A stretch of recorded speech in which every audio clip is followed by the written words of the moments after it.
রাতের ডিনার আর লাঞ্চ আনা হয়েছিল একসাথে মুমতাজা টেক্স রেস্টুরেন্ট থেকে।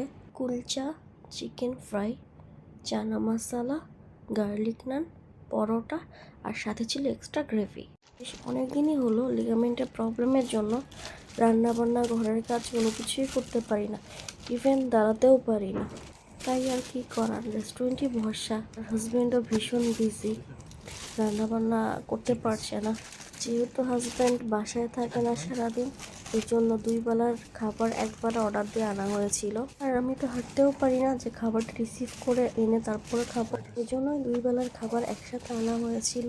এই ছিল আমাদের রাতের ডিনারের মেনু। অ্যাকচুয়ালি আমাদের প্রত্যেকটা অর্গান যখন থাকে তখন আমরা এটার ইম্পর্টেন্স বুঝি না, আর যখন সেটা কাজ করে না তখন অনেক ভালো করে বোঝা যায় যে সেটা কতটা ইম্পর্টেন্ট ছিল। হাঁটতে পারি না, কোনো কাজ করতে পারি না, সারাদিন শুয়ে থাকতে ভীষণ পরিমাণ কষ্ট হয়।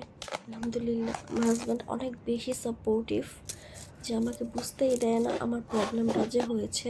যাই হোক, আপনাদের আজকে দুপুরের মেনু কী ছিল অবশ্যই আমাকে কমেন্টস করে জানাতে ভুলবেন না। সবাই খুব ভালো থাকবেন। আল্লাহ হাফেজ।